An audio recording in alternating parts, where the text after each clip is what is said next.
Hi hello నమస్తే welcome to Mahamax. This is Sindhu. ఏంది అలా సింధు యాడకు వచ్చింది, ముచ్చట పట్టుకొచ్చింది అనుకుంటారు కదా. అరే మరి గదే ముచ్చట.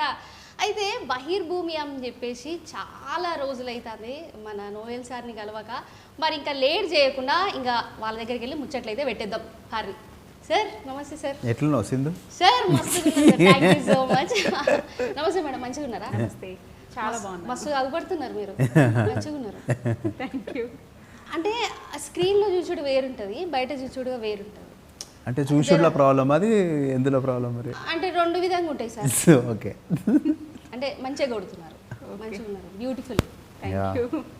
అంటే సార్ బా మీతో చాలా రోజులైంది మీతో మాట్లాడక. మరి మాట్లాడండి మరి. అంటే మరి ముందుగా స్టార్ట్ చేసే ముందు అయితే ఒక్కసారి మా కోసం జర ఒక ర్యాప్ వాడిరు కదా. ఎందుకు ర్యాప్తోనే స్టార్ట్ చేయాలి? అంటే మీరు పాడండి కొత్తగా ఏదైనా తెలంగాణలో. సార్ జింతా తా చితా చితా జింతా తా. సో అదైతే మనకు వస్తుంది అని మన స్టైల్లో గిట్ల వస్తుంది, రామలమ్మ స్టైల్లో. కాబట్టి జర మీ స్టైల్లో ఆ ర్యాప్ అనేది కూడా జర మన జనాల్లో కూడా జోష్ పెరుగుతుంది Body కాబట్టి. parts come taste the change now, taste the beauty. It's all in a girl now. He's the beauty. She'll put you in a track now. Got the fun to make a mark. Now mark to head that you never had. Got you crazy now. Stop be lazy. How can you be lazy? Have a beauty. Come see the magic girl, girl, girl, girl. ఇగో మనకి ఆగా English మాట్లాడడం వస్తుంది కానీ గిట్లా మొత్తం ఒకటేసారి రాదనమాట. గా గా గా అనేది మాత్రం అర్థమైంది. ఏంటది? గా గా గా. అది గా గా గా గా గర్ల్ గర్ల్ గర్ల్. సాంగ్ విని, మా మూవీలో సాంగ్ విని విని అవును పాట ఉన్నది కదా. అవును రిలీజ్ నువ్వు సార్ అనకు ప్లీజ్, నీకు దండం పెడతా. మరి యాప్ ఇద్దరి మధ్య కొట్టాడు పెట్టేటట్టున్నా కానీ చూద్దాము సార్. మరి ఇది అంటే పోస్టర్ చూస్తుంటే మంచిగా చెంబు పట్టుకొని ఉన్నారు. అవును, అంటే చూస్తుంటే కొంచెం ప్రశాంతంగా అనిపిస్తున్నది. చెంపు నేను పట్టుకున్నా మీకు ప్రశాంతంగా ఉందా? కాదు సార్, అంటే జర ప్రశాంతంగా అనిపిస్తున్నది, అట్లనే జర కొంచెం డీప్ గా చూస్తుంటే కొంచెం భయం అవుతున్నది కూడా. ఎలా మీకు ఎక్కడ కనిపించింది భయం? అంటే గూళ్ళు ఉన్నాయి కదా సార్, సాలెప్పుడు గూళ్ళు అంటారు కదా. సో అవైతే కనిపిస్తున్నాయి, జర చెట్లు చీకటి చీకటి అయితే అగుపడుతున్నది. అవును. మరి అంటే ఏమున్నది సార్, అంటే మేము వెయిట్ చేస్తున్నాం మన నోయల్ గారి మూవీ అంటే డెఫినెట్ గా బహిర్భూమిలో మిస్టరీ ఉంటుంది అనమాట. మిస్టరీ. ఓకే, అదే సినిమా కథ అంతా అదే. సినిమా కథ అంతా అదే. ఇక సార్ చెప్తలేరు, ఒక్క ముక్కలు అయితే మిస్టరీ అని చెప్పేసినారు.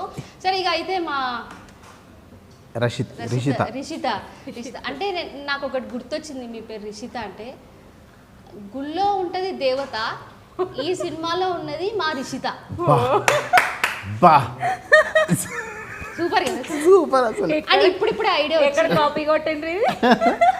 కాపీ అయితే కొట్టలే కాపీనే కొట్టారు. కాపీ అయితే కొట్టినామా? ఎక్కడ మీకు ఎక్కడైనా చూసినట్టు అనిపిస్తుందా? చెప్పు. కామెంట్ చేశారు మా ఫ్యాన్స్. ఓ అంటే మీరు చదివారు అంటే ఏదోలే అట్లా మంచిగా ఉన్నది కదా అని చెప్పి హైలైట్ చేద్దామని చెప్పేసి చేసినా. సరే దొరికిపోయినాం, సరే ఓకే ఏం చేద్దాం. అయితే నువ్వు నిజంగానే కాపీ కొట్టావా? నిజంగానే కాపీ. ఓ ఇక చేసినప్పుడు ఎప్పుడు తప్పదు కదా, ఇక కాపీ కొట్టినా. ఇక అదైతే హైలైట్ చేద్దాం అనుకున్నా కానీ ఇక కామెంట్లో చూసినాం కదా. సరే మొత్తానికి అయితే మేడం మీరు బ్యాక్ టు బ్యాక్ సినిమాలతోటి వస్తున్నారు. అంటే మొన్న నేను చూశాను కూడా, మీరు స్టేజ్ మీద చెప్పారు. సో అంటే ఇప్పుడు ఈ ఇండస్ట్రీలోకి కష్టపడి రావడం అనేది కూడా ఒక ఎత్తు. అంటే దాని వెనకాల ఎన్ని స్ట్రగుల్స్ ఉంటాయి అనేవి కూడా మీరు కొంచెం జర ఎమోషనల్ కూడా అయ్యారు. ఇండస్ట్రీ పరంగా ఏం స్ట్రగుల్ అవ్వలేదండి. ఇండస్ట్రీ పరంగా ఏం స్ట్రగుల్ అవ్వలేదు. ఓకే, ఇంత మంచిగా తెలుగు మాట్లాడుతున్నారు మేడం. తెలుగు అమ్మాయినా అండి? తెలుగు అమ్మాయిని మంచిగా నెల్లూరు నెల్లూరు చేపల పులుసా? వీళ్ళందరికీ తినిపించి ఫుల్ షూటింగ్ లో. అవునా? ఓకే. సో అంటే ఈ సినిమా గురించి అంటే ఫస్ట్ స్టోరీ వినగానే అంటే మీరు ఎట్లా ఏమనిపించింది? అంటే మీకంటూ ఏమైనా డ్రీమ్ రోల్ అనేది ఉంటుంది కదా. అబ్బో ఇంగ్లీష్ మంచిగానే వస్తుంది కదా, డ్రీమ్ రోల్ అనుకుంటాం కదా, అట్లా ఏమైనా ఉన్నదా మీకు? లేకపోతే డ్రీమ్ అంటే యాక్టర్గా మంచి, ఇప్పుడు చిన్న చిన్న సినిమాలు ఇలా వచ్చి అలా వెళ్ళిపోతున్నాయి. అందరూ చూస్తున్నారు, కొంతమంది సినిమాలు గుర్తుపట్టరు, వచ్చి ఇలా వెళ్ళిపోతున్నాయి. చాలామంది ఇందులో చాలామంది యాక్ట్ చేయడం జరిగింది. అంటే అందరికీ తెలిసిన నోయల్ గారంటే అందరికీ తెలుసు, సార్ అంటే కొడతారు. మళ్ళీ నోయల్ గారు అందరికీ తెలుసు, ఫనీ గారు, చిత్రం శ్రీను గారు యాక్ట్ చేయడం నాకు చాలా హ్యాపీ అనిపించింది. అంటే ఇంతకుముందు బ్యాక్ టు బ్యాక్ సినిమాలు అంటే అందరు కొత్త యాక్టర్స్. అవును. బట్ అందరూ నన్ను అంతగా గుర్తుపట్టకపోవచ్చు. మేబీ నెక్స్ట్ ఇంకా మీదట నన్ను అందరు గుర్తుపడతారని అనుకుంటున్నాను. డెఫినెట్గా మేడం. ఎందుకంటే అంటే ఒకటి చెప్తా మేడం, మీరు ఏమనుకోదు జరా అంటే కొంచెం అంటే హర్రర్ కూడా చూస్తున్నారు మేడం మీరు. అంటే ఒక మామూలుగా చూసినట్లేదు, అంటే కొంచెం ఏదో ఒక డిఫరెంట్గా చూపులో ఒక జర తేడా ఉంటుంది కదా సార్, గట్లా అనిపిస్తుంది. తేడాగా చూస్తున్నావు అంట చూడక మిమ్మల్ని అంటే నన్ను కాదు, పోస్టర్లు అంటే బయట మంచిగా వేస్తున్నారు పోస్టర్లు కానీ ఇది అంటే జర కొంచెం హర్రర్ కూడా ఉన్నట్టేమో అని అయితే అనిపిస్తున్నది. అది నిజమేనా మరి? 4th మూవీ వస్తుంది, పూర్తిన మూవీ వస్తుంది, ఇక చూడరాదు అన్నీ ఎందుకు మాటలేందుకు నీకని అంటున్నారు కాబట్టి సరే మేడం ఓకే. సో అంటే ఎట్లా అనిపించింది కదా? ఓకే, అంటే ఎట్లా అనిపించింది మేడం అంటే షూట్ చేస్తున్న టైంలో కానీ? చాలా హ్యాపీ అనిపించిందండి. అందరూ చాలా అంటే చాలా షూట్ అంతా చాలా ఫన్గా నడిచింది మాకైతే. సార్ కానీ అండ్ నోయల్ గారు కానీ మళ్ళీ అంటే సార్ 2 సార్ అన్నది ఊర్లో మంచి నాకు బడిపంతుల్లాగా అనిపిస్తుంది ఆమె సార్ నోయల్ గారు అయితే ఊర్లో అయితే అంటే నేను ఇట్లా ఉంటారు ఇలా షూట్లో ఇలా ఉంటారు అంటే మేబీ ఆయన అందరికి తెలుసు. షూట్లో అందరూ కొంచెం రెస్పెక్ట్ఫుల్గా కొంచెం హైగా అంటే హీరో అంటే ఉంటుంది కదా. సార్ నా గురించి ఒక మాట చెప్పారు ఫనీ గారు, స్టేజ్ హీరో అంటే అని కొంచెం బిల్డప్ కొడతారని చెప్తుంటాడు. మేబీ నాకు అది తెలీదు. అలా అంటే అక్కడి నుంచి వచ్చారు కదా ఏమో అలా ఉంటారేమో అనుకున్నాం. కానీ ఊరోళ్ళందరిని అయితే ఒక విలేజ్లో చేసాం మూవీ అంతా. అందరినీ చిన్నమ్మ పెద్దమ్మ అసలు ఎంత మాకు చాలా హ్యాపీ అనిపించింది. అందరు ఇప్పటికీ అందరూ అడుగుతున్నారు ఎప్పుడు మూవీ రిలీజ్ ఎప్పుడు మేమంతా వెళ్ళాలి అని చెప్పి. అంత మంచిగా ఊరోళ్ళందరితో చాలా బాగా మాట్లాడారు సార్. ఓకే, అంటే సార్ నోయల్ సార్ నేను అనేసలే పర్లేదు సార్, మీరు నన్ను సార్ అని స్టార్ట్ చేసినారా చెప్పండి.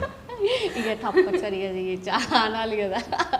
అంటే ఇప్పుడు అంటే షూట్ లొకేషన్లో కానీ ఇప్పుడు మేడం కొత్త అంటే ఏమనుకుంటారో అనేది ఒక ఇది ఉందని చెప్పి అన్నది. సో మీరంతా ఫ్రెండ్లీగా ఫ్రీగా ఇప్పుడు కొంతమందికి ఉంటారు సార్, అంటే మొత్తం అని అంటలేను, ఏదో కొంతమందికి నేను హీరో కదా అంటే ఆ లిమిటేషన్స్ వరకే మెయింటైన్ చేస్తూ ఉంటారు.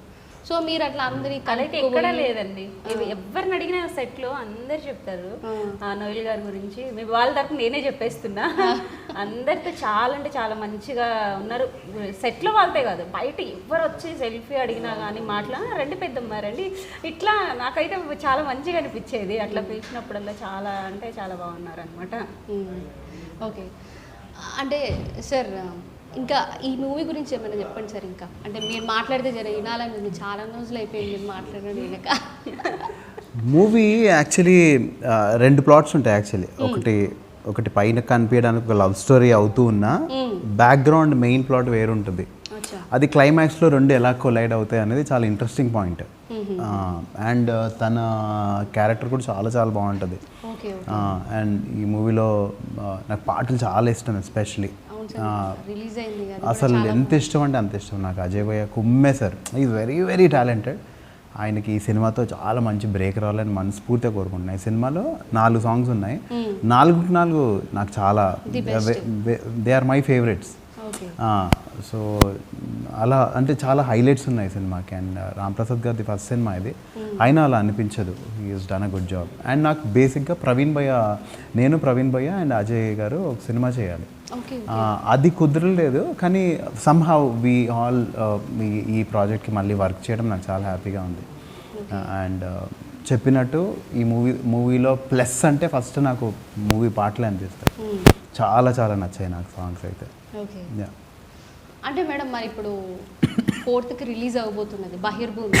సరే మీరు మా ఆడియన్స్కి అంటే 2 ముక్కల్లో ఈ సినిమా ఎందుకు చూడాలి అనే దాంతో మీరు ఏం చెప్తారు? ప్రతి ఒక్కరిని అలరిస్తుందండి మూవీ అయితే. ఎవరు వెళ్ళి థియేటర్కి వెళ్ళి చూసి ఏంట్రా బాబు ఇలాంటి సినిమా చూసామని కాకుండా బస్ ఇంకా అయిపోయిందా అరే ఇంకా ఆ ఫీల్ వస్తుంది. ఆ ఫీల్ అయితే ఖచ్చితంగా ప్రతి ఒక్కరికి వస్తుంది. ప్రతి ఒక్కరు థియేటర్కి వెళ్ళి సినిమా చూడాలని కోరుకుంటున్నాను. అండ్ చిన్న సినిమాల్ని ఆదరిస్తే మరి కొంతమంది ప్రొడ్యూసర్స్ ముందుకు వచ్చి సినిమాలు చేస్తారు. బట్ నేను కోరుకునేది అయితే అదే అండి. ఓకే, అంటే ఇందులో జబర్దస్త్ ఫనీ గారు కూడా ఉన్నారు. మొన్న ఈవెంట్లో కూడా చూసినాను, ఆయన మాట్లాడేంతసేపు నేనైతే నవ్వుతూనే అందులో నవ్వి స్టేజ్ మీద ఫనీ గారు మాట్లాడిన మాటలన్నిటికీ నాకు అందరు అడిగారు వీడియో చూసి అంత ఎందుకు అంతగానంగా మరి చూసే వాళ్ళకి అలా ఉంటే దగ్గరుండి మేము చూసింటే మాకు ఇంకా అవ్వగలేదు అసలు ఉంటుంది కదా. ఓకే, సో అంటే ఇప్పుడు నోయల్ సార్ దగ్గర నుంచి చూస్తుంటే అయితే మాటలు అయితే వస్తలేవు. మరి ఇంకా సెప్టెంబర్ ఇంకా ఫైనల్గా అయితే సెప్టెంబర్ సారీ చూసినారా సార్ మాటలు రావడం ఎగ్జాంపుల్ ఇదే. So October 4th, so October 4th అయితే బహిర్భూమి మొత్తానికైతే నోయల్ గారు అండ్ రిషిత గారు ఈ మూవీ అయితే రిలీజ్ కానుంది. మరి ఈ మూవీ అందరికీ సక్సెస్ అవ్వాలని మా ప్రేక్షకుల తరపున మళ్ళీ సక్సెస్ ఇంటర్వ్యూలో నేనే ఒక్కసారి మళ్ళీ ఇంకో పాలు ఇంటర్వ్యూ చేయాలని చెప్పి కోరుకుంటూ మీ టీం అందరికీ all the best. Thank you అండి, thank you so much. Thank you so much. Thank you.